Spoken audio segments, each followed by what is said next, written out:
Okay, the Washington State Championships in track and field, they wrapped up this weekend, and a transgender athlete came away with her second consecutive state title in the 2A 400 meter. Is everything okay? I was about to walk out, but go ahead.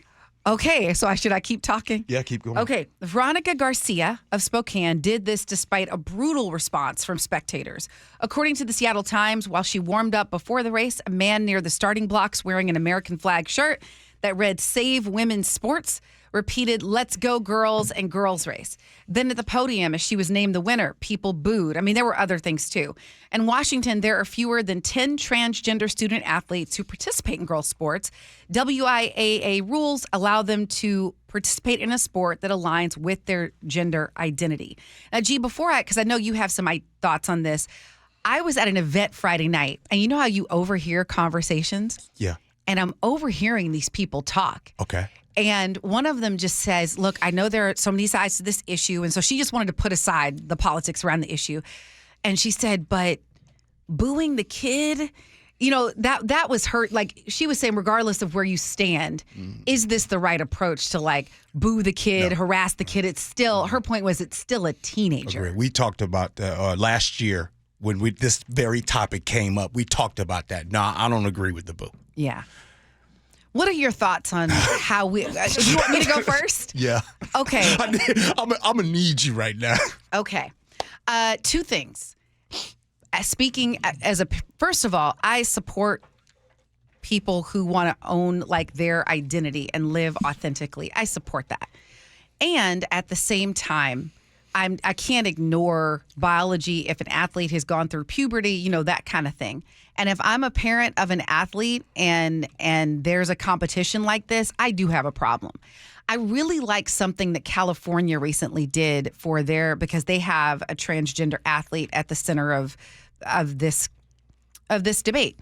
And they are now saying, and this just happened late last week, but they're saying that if a transgender athletes win, the cisgender, some of these terms, but if you're, cisgender sounds so... I understand it. Okay, so if a transgender athlete wins, the girls athlete, that's still... I'm trying to... Okay, let me just try to talk about this, and y'all just forgive me if I say something wrong, okay? Go ahead, do your thing. The athletes who are not transgender can still win the title they would have won had the transgender athlete not been there. So it enables them to then share a podium. So... you get what I'm saying? So if a transgender athlete's there, the person who came in second place is now first place because had that transgender athlete not. And I think that is a reasonable solution. Are you doing okay? Did I stall for a while, give you a chance to kind of come to? Yeah, you did. I sent this to my closest people in my text, and my wife was in there and others, and I'm not going to say what they said about it. But first, let me just say this. There's only about roughly 8 to 10 transgender athletes in the state of Washington. That's it. We've talked about that. And I have been on record saying that this isn't a big deal like people think. Nobody's walking across the street all constantly with a trans athlete playing in these sports. But this can't happen. You cannot have this. This can't happen. You can't have a state champion in this situation. So if that's the case, and my simple fix is this: you want to compete? Compete. No doubt about it. Go ahead and compete.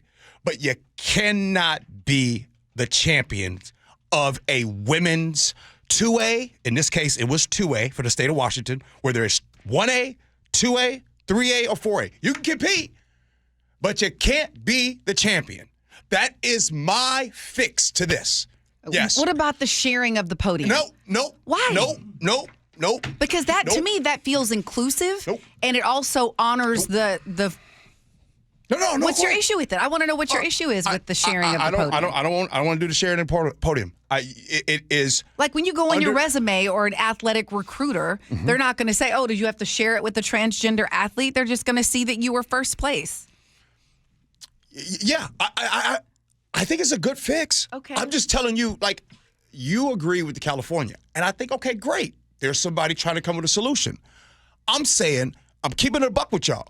Gee's solution behind closed doors and not on the air is simple. If you identify as a female or a male or however you want to do it, you can compete. But my rule is going to be simple. You can't take in the championship. The champion. That's it. Now, so some you guys might say, well, Gee, that's not fair. I don't care. I'm calling it just like this. Women's sports on that for state championships is going to be a woman champion. I wouldn't care if my daughter got beat on the podium. I mean, think about it. Competitive sports are built on biological advantages. That is the only argument against trans girls playing and winning is biological advantages. Like Michael Phelps has a 6'7" wingspan in size 14 shoes, and his ankles bend at 15 degrees more than the average person. They work like flippers. Tiger Woods has 28 vision. 28. Like, I could go on and on. Mm-hmm. Yep, we can. Biological advantages exist on every single team. It's just a fact of sports. Yeah, yep. And I'm gonna say it again. As a parent, as a person who myself has been competitive his entire life, and then was a parent that was competitive with his children. The hard work that was put into, my sons, it was football, of course, state champions. I could not imagine training my daughter. She's doing her thing, getting busy, and then down at the state championships when it's her chance. Once in a lifetime. And by the way, do you remember being a state champion forever? You sure do. You sure do. Yes. For everybody, I'm telling you, when you're a state champion, you think about that for the rest of your life. I'd almost argue it's better than the day you get married. But if I had that opportunity, and our daughter is about to get there, and she has that opportunity, and it gets beat, I'm mad. Yeah. I'm talking about me. I ain't speaking for nobody else. Yeah. Me. No, I hear that. And I'll just conclude by saying, yes, I hear everything you're saying. I understand how people are feeling. And let's just boo the people. If we have an issue, let's boo the people making the decisions. I mean, you look at members of the LGBTQ community, transgender people, and high degree of suicide. There's already a lot they're dealing with. So let's take out that frustration where it should be on the adults. And I think we can come up with a solution that works so that you don't have people feeling like something was stolen.